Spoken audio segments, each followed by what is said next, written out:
listening to Season 3, Episode 1 of Vixen, a Black beauty and pop culture podcast. If you enjoy what you hear today, please leave a review anywhere you listen to podcasts.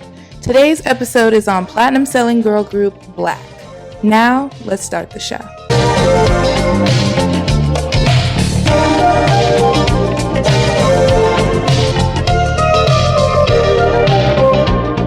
Hello.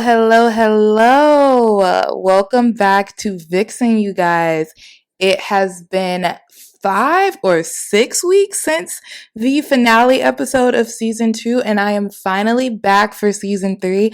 I am so excited. I feel like it's been so long since I sat down and recorded, but I realize it's because I recorded the finale like 2 weeks before it actually came out. So it's been 2 months since I recorded a podcast. So it feels kind of weird, but I'm so happy to be back.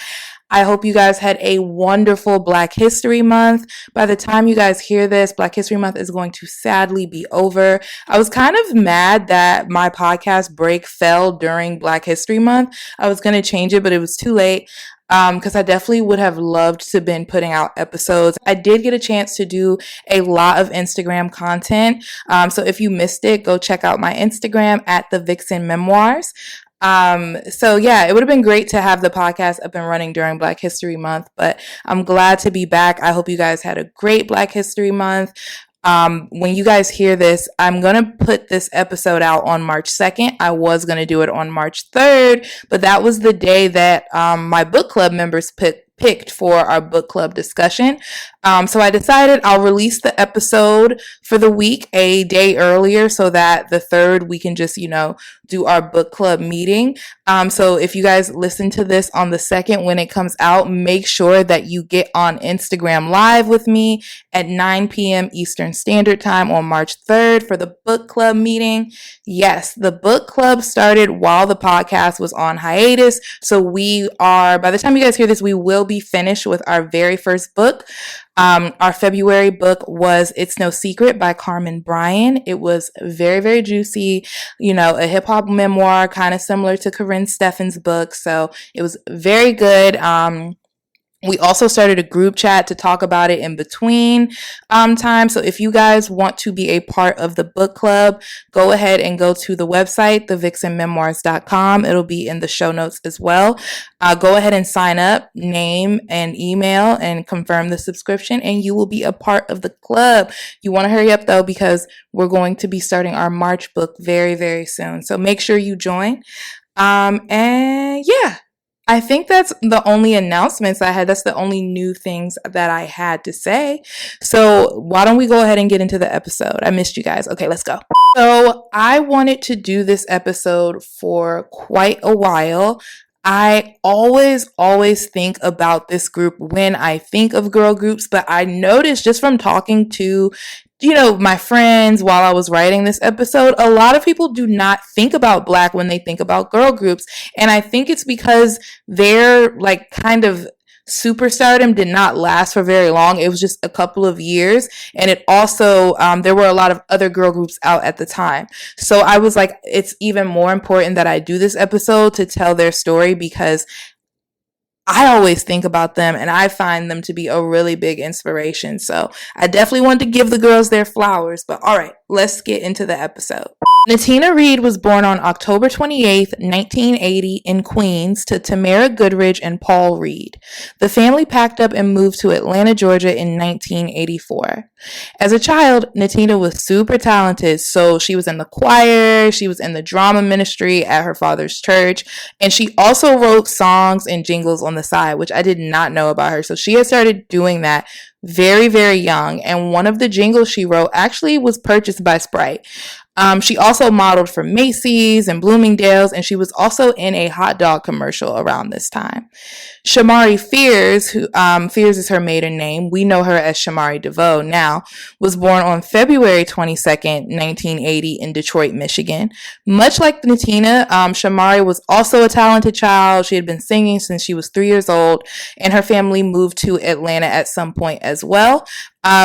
a lot of families from like the Midwest or up north moved down to Atlanta in the 80s. I always see that when I'm researching things for the for different episodes, but yeah, a lot of people got to Atlanta from their families just moving down. It seems like it's kind of funny because I know on one episode last season we talked about Black migration, where a lot of Southern people moved up north, but in the 80s, a lot of people moved back down south. So anyway, so Shamari's family also moved to Atlanta, and she met Natina when they were both in the 5th grade. They actually tried to create like a urban / country girl group, which sounds hilarious.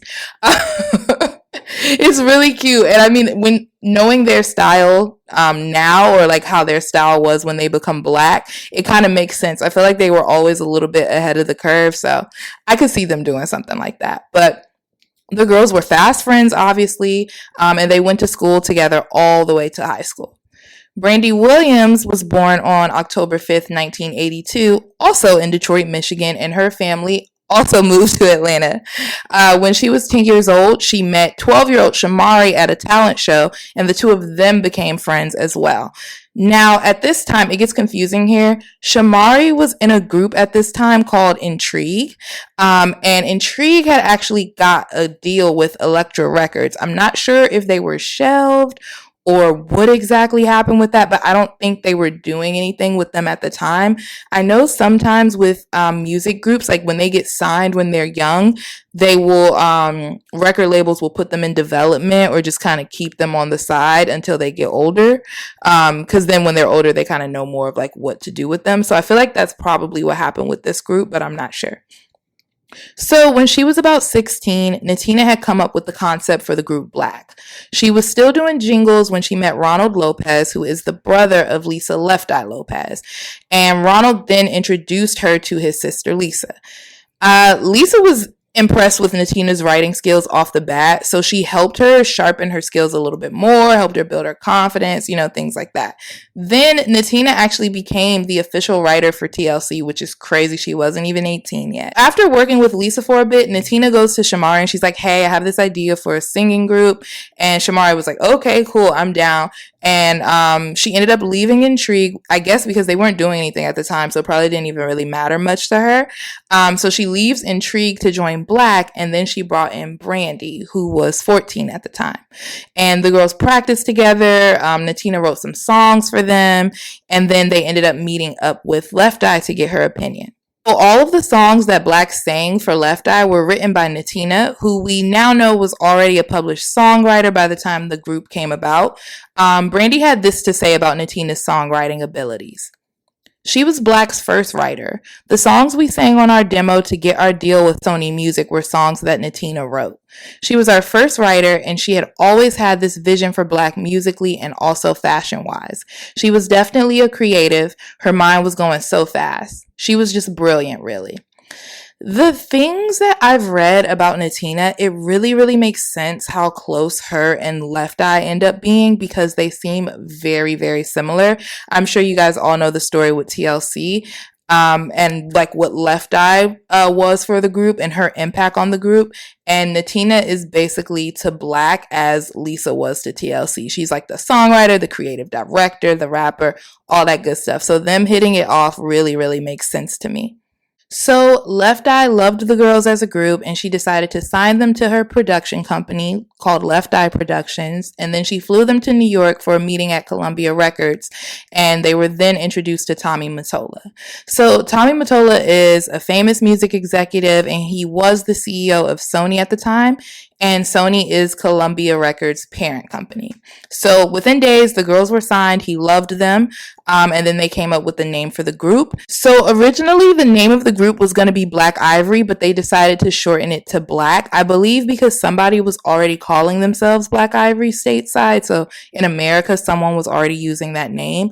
But they are known as Black Ivory overseas. So later that year, the girls had a cameo in the video for the Not Tonight remix, or Ladies Night as I call it, with Lil' Kim, Left Eye, Da Brat, Missy, and Angie Martinez. Then after that, they got right to work on their first album. The girls flew to Miami to record the album, going back and forth between the studio with Dallas Austin, and then they also recorded a lot at Lenny Kravitz's house. And also, did you guys know that Mariah Carey wrote one of the songs on their album? It's called Don't Go Looking for Love. I've never heard it. I gotta listen to that because Mariah got the pen. Um, all three of the girls have writing credits on the song Rainbow Drive, but Natina has credits on 6 of the 14 songs on the album. And one of them, called I Do, was actually written by her entirely, so she definitely was the writer of the group. On June 1st, 1999, Blaque's self-titled album was released. They made Billboard's Best New Artist list, they opened for TLC during the Fan Mail tour, and they ended up going on tour with NSYNC later that year. Now, that tour seemed like a lot of fun. They got along with the NSYNC guys really well. In an interview with City View in 2001, Brandy and Shamari said, "The last day of tour, we had a water fight on stage. Anything goes. We sprayed the stringy stuff and water guns. NSYNC are the coolest white guys in the world." So I'm guessing this is how their future collaboration with JC comes about. So back to the album. It was a huge success. 808 was the lead single. We all know the song. If you don't, I don't know what to, I really don't know who you are. 808 was the lead single and it was certified gold pretty quickly. And it's funny because that is definitely Blaque's biggest song, but they did not think that that song was going to be a hit. Like they were like, I don't know. But Tommy Mottola was like, nah, this is a hit. Y'all have to record this song. So the follow-up single to 808 was Bring It All to Me, which is my favorite song by them, featuring JC Chasez from NSYNC, and that was also a big hit. That song made number 5 on the Billboard Hot 100 singles chart. And their third and final single from that album was I Do. That's the one that was written completely by Natina. It wasn't as successful as the other songs, but they did get nominated for Best Editing at the MTV Video Music Awards that year. And then the album overall hit number 23 on Billboard's top list, and it was certified platinum in April of 2000. So speaking of 2000, that's when Bring It On came out. So Blaque was offered a part in the movie as soon as it got greenlit. They did not have to audition at all. And this was a huge deal because Blaque was one of the hottest acts around, and them being in this movie really, really solidified their mainstream appeal. And like I was saying earlier, like I found them to be such a mainstream Black group. So to realize now that a lot of people don't even think of them when they think of Black girl groups is so shocking to me because they were those girls. They were like that pop / urban group, but like I feel like they kind of leaned more pop. I don't know. I hope you guys understand what I'm saying, but it's just so shocking to me that they don't come to mind for people. But anyway, in a 2020 interview with The Observer, Shamari says, "We were at the height of our career and we were represented by Johnny Wright." So Johnny Wright managed both NSYNC and the Backstreet Boys, if you guys didn't know this. And Lisa Lopez, she was our mentor and had creative control. We were hot and they reached out to us. At the time, the movie was called Cheer Fever, and the girls had the parts of Janelope, Lava, and LaFred. Y'all already know they were a part of the East Compton Clovers alongside Isis, aka Gabrielle Union. And this is one of my all-time favorite Halloween costumes for Black girls to do, by the way. Like, I love when I see groups of friends dressed up as the East Compton Clovers. Blaque, alongside the rest of the cast, had a 4-week cheerleading boot camp where they learned a bunch of cheers, a bunch of stunts. Blaque actually did all their own stunts, which was kind of easy for them because Shamari and Brandy already had cheerleading experience from high school. And they also got to record As If, love that song, for the soundtrack. And then they did a remix of Bring It All to Me for the soundtrack as well. And that had a feature from 50 Cent. Next, about the energy on set in the Observer interview I mentioned earlier, Brandy said, "It was so much fun. We loved it so much that we wanted to take it to our live show, and we wanted our dancers to learn how to do the stunts and everything." She also said that Gabrielle Union helped them a lot with being nervous and remembering their lines. She said, "She would help me read my lines because, you know, this is our first movie. I'm nervous. I've never done this before. And she would give me such great advice and just tell me, see, it's going to be okay. If you mess up, it's a movie. You can cut and do it again. In a 2015 interview with MTV, Gabrielle Union said it was their first time acting, period. So teaching them about marks and where the light is and where the cameras are. It was one of those movies where everyone wanted to get it right and everyone was committed to humbling themselves to do the work. So this truly is the height of their popularity. Throughout filming, the group was still touring and they were making appearances. There was even one day where they had to leave practice early because they found out they were nominated for a Soul Train Award. And then they had to go present another award and perform at the show. Shamari said, "This is our dream. This is what we wanted. I used to always say all the time, I just want to get a record deal. I just want to get a record deal. And then to get in a movie on top of that, the number one movie in America at the time, it was incredible. It was insane. And it was like, this is what we signed up for. So we did it."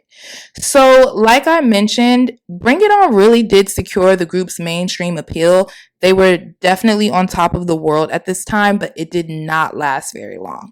So their second album was slated to drop in 2001, and a video for the lead single, the song was called Can't Get It Back.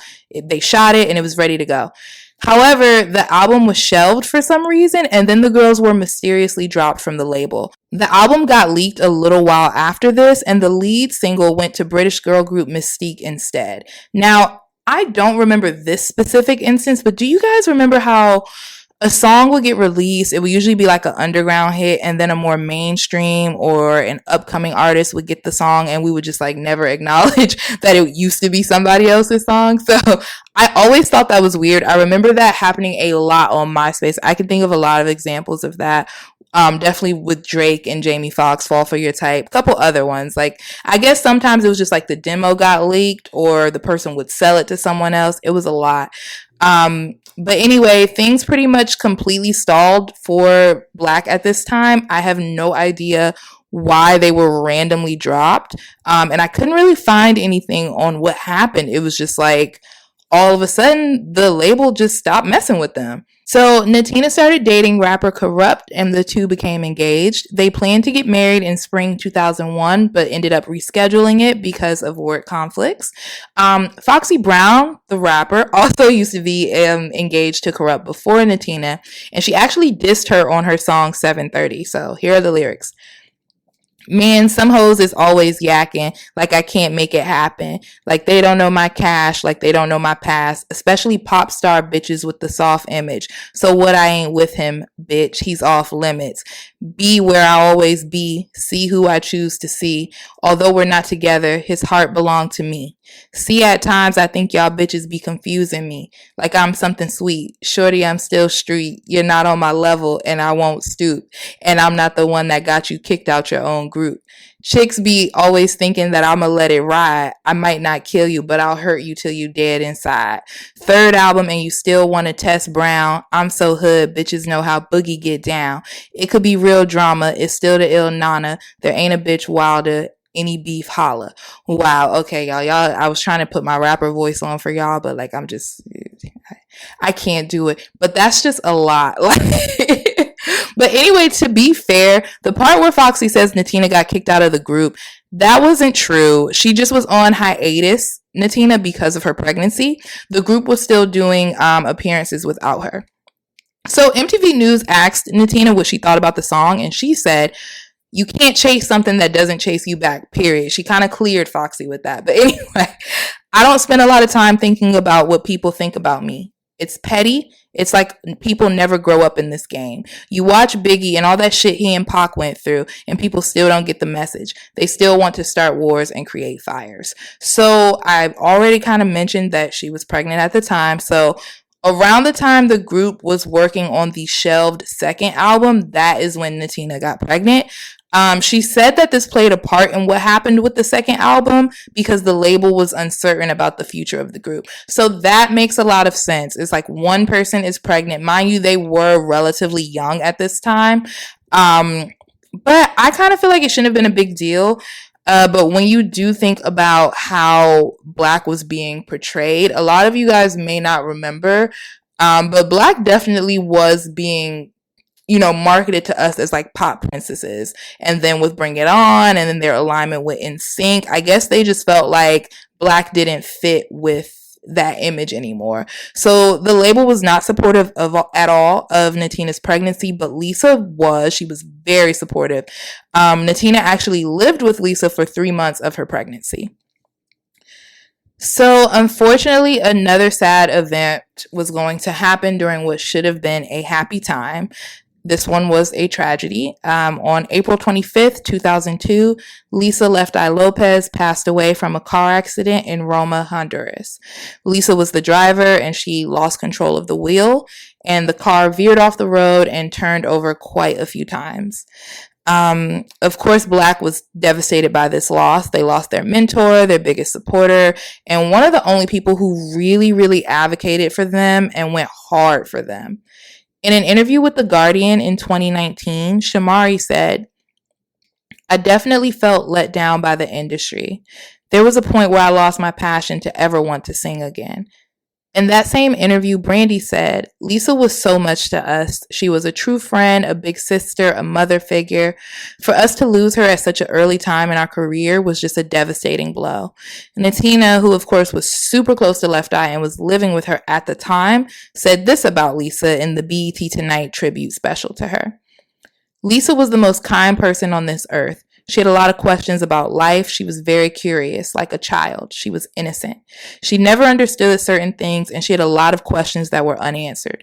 I always told her that she had a very big heart and that I hope that one day somebody will give back to her the way that she has given to many other people, including myself." So that is just super sad. I always get sad when I think about Lisa, when I think about Natina, when I think about Aaliyah. It's just like, oh my God.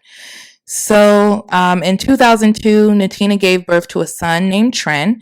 After Lisa's passing, the group signed with Elektra Records and they got to work on album number 3. So they put out 2 singles that weren't as successful. One was called Ugly. The other was I'm Good. I remember I'm Good. I'm Good was actually on the soundtrack for the movie Honey, and it was their highest charting single in the UK. So that song was very popular in the UK. And then again, it happens again. I don't understand this. This album also was never released. I don't understand what was happening here, but the group went on hiatus for a few years after this. They clearly were really discouraged by this. And during the break, Shamari signed to Darkchild Records. Natina hired an agent and was working on her acting career. And then Brandy started to work on a solo album, and she was featured on Nelly's song Grills. So they had kind of started to do their own thing. And before you knew it, a few years had passed since the girls had done anything together. 2005, they came back together and started working on a 4th album called Private Show. So remember, at this time, only one of their albums, the very first one, had ever been released. But here they are with enough material for 3 additional albums, and they can't release them. So let me make sure y'all run that back if you didn't get that. They are currently recording in 2005 their 4th album. They have been recording since 2000. They had enough content to fill 4 albums, and only 1 album had ever been released. And it was their very, very first one. So Private Show took 4 years to record. So they ended up working on this album until 2009. And then in 2007, they started filming a reality show called Blaque in the House, but the show never got picked up by a network. I actually would have loved to see this show. I don't know why it wouldn't have been picked up. I feel like there were a lot of shows on at that time that were themed around celebrities or groups and things like that. So it definitely would have been interesting. Here I come with more bad news, y'all. The 4th album also was never released. These girls cannot catch a break. It is crazy. It's crazy. After putting out a few songs on YouTube, Blaque decided to just go their separate ways, just let it go. I can only imagine that this was just so disheartening for them. Like, this would have left me crazy unmotivated. I can't even imagine. Natina had this to say about the situation. Personally, we were in different phases of our lives. Shamari had just got married to Ronnie DeVoe. Brandy was in the process of getting ready to get married, and I was very serious about making sure that this record was a good one.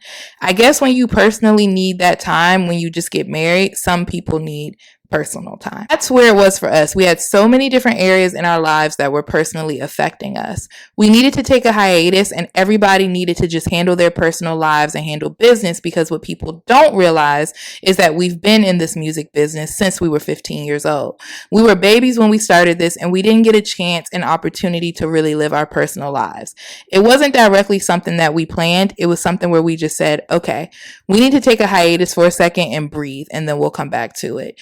So this is just so crazy to me. And if you are one of those people that feels like, they put out a couple songs and just disappeared, it's very valid, because I'm pretty sure most people don't know, unless you're like a Blaque super fan, that they got 3 albums shelved back to back. Like, I don't even know if I've ever even heard of that.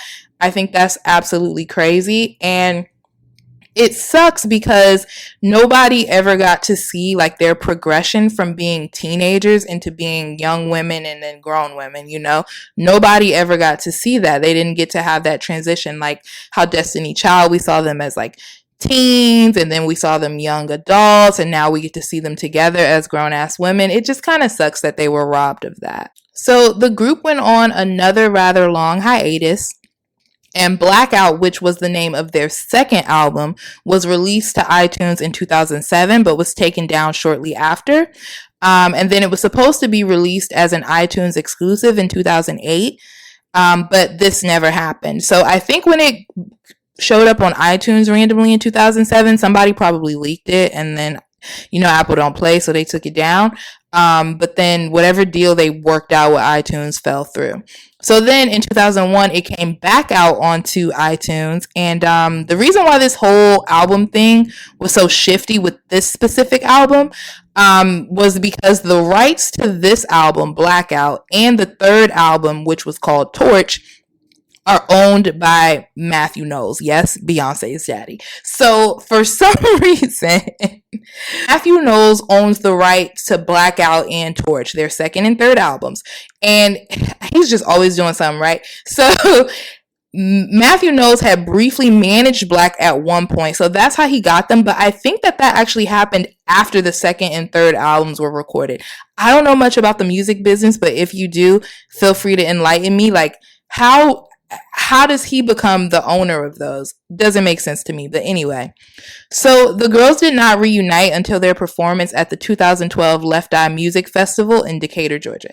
The group then signed with a new manager, and things started to, be looking up for them. Things were good. They actually started working on a 5th album. At this point, I would have just said, you know what? We're releasing an EP, a 3-song EP. I'm not doing a 5th album, and I've only gotten to put out 1. But shout out to them for being determined. But anyway, so they start working on a 5th album, and then they shopped around their reality show again. But this good feeling did not last very long, because the girls were hit with another devastating blow just mere months after. On October 26, 2012, Natina Reed passed away from injuries she sustained from being hit by a car near Duluth, which is a suburb of Atlanta. She would have turned 33 years old just 2 days later. Natina and Shamari had been on the phone just 2 hours before the accident, which is crazy. Oh my gosh. They had actually all been together, all 3 of the girls, just a few weeks prior, and they had posted photos on Instagram. Here's a quote from the shared statement Brandy and Shamari released. Natina continuously embodied the pioneering spirit of Blaque, and her undeniable creativity touched the hearts of fans everywhere. Natina was a mother, sister, accomplished songwriter, artist, and friend. We ask for your prayers at this time for Natina's family. She will forever be missed, and her global influence eternally felt. We thank God for the experiences we shared. I remember when this happened, and it was just so wild because Left Eye had passed in a car accident as well 10 years prior. So it was very eerie, it was horrible, and it was a very, very sad situation. So the group broke up shortly after Natina's passing, and the 2 remaining members, Brandy and Shamari, went on to lead their own personal lives and careers, occasionally performing together. So Brandy had gotten married in 2009, a few years before Natina's passing. She released a solo single in 2011 and started working on an album herself. Shamari had also gotten married before Natina's passing in 2006, and she graduated from Georgia State University with a bachelor's in sociology in 2013. She was also on season 11 of The Real Housewives of Atlanta, which I had kind of wished that she came back on. I thought she was fun, but honestly, she might have been spilling too much tea about her and Ronnie on there. But anyway, so as time went on, Blaque fans created a petition for the girls to put out more of their unreleased music. Specifically, fans wanted the third album, Torch. So Brandy and Shamari were inspired by the petition, and they worked to win back the rights to that album from Matthew Knowles. And Torch actually was released on May 31st, 2019. Brandy said in an interview that year with The Guardian, "It feels really good to finally release it, and with us able to own these songs now and our fans still wanting to hear them, I actually think this is perfect timing." In that same interview, Shamari said, "I want to make sure that we continue to keep Natina's legacy alive. We're doing this for Natina and Lisa." All right, so that is the story of Blaque. What do you guys think? I always think of them when I think of girl groups. They stood out to me a lot with their clothes, their hair, all the futuristic music videos, all the looks they did. Like, as a young child who was creative and wanted to be in the arts, they spoke to me a lot. Like, they spoke to me a lot. I just really, really loved them. So I always think about them when I think of girl groups, but I feel like they are forgotten a lot. Like I said, I was surprised when I was talking to my friends and they were like, I don't really think of them when I think about girl groups. Another thing that surprised me. So when I started writing this episode, I didn't expect to find a whole bunch of recent interviews from Shamari and Brandy.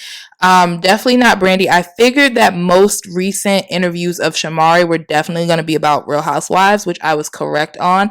But what really shocked me was they weren't interviewed a whole lot when they were actually hot, which I thought was very, very weird. Like, even if you look at like their prime period from like 2000 to 2002, they didn't do a whole lot of interviews. I don't know if like the label wasn't letting them, somebody had advised them not to. It just was like, it's really hard to find, interviews based on them. And we see a lot of new artists get whole, covers dedicated to them. So I just thought that was very weird. And I'm gonna say it might be because their prime time wasn't very long, really just, 2000 to 2002. Not long at all, but still I think people should have been doing stories on them. I think there could have been more articles about them. You look up anybody else and you see it. So I just found that kind of ridiculous. But I do think because their prime time wasn't very long, that's why they're forgotten amongst the sea of Black girl groups at the time, because we had a lot of Black girl groups around that time. Like, a lot of Black girl groups, and a lot of them were thriving. So I think maybe they just kind of blended in for some people, but they always, stood out to me. I feel like the tragedies they experienced definitely played a huge part in this. And all the shelving. I mean, like I said, they never got to like show their progression as artists or just show their growth as like women. And it, I think that really hurts people who start off young. If you're not able to show your progression into an adult, it can really, really hurt your career later. So I think those things played a big part in that as well.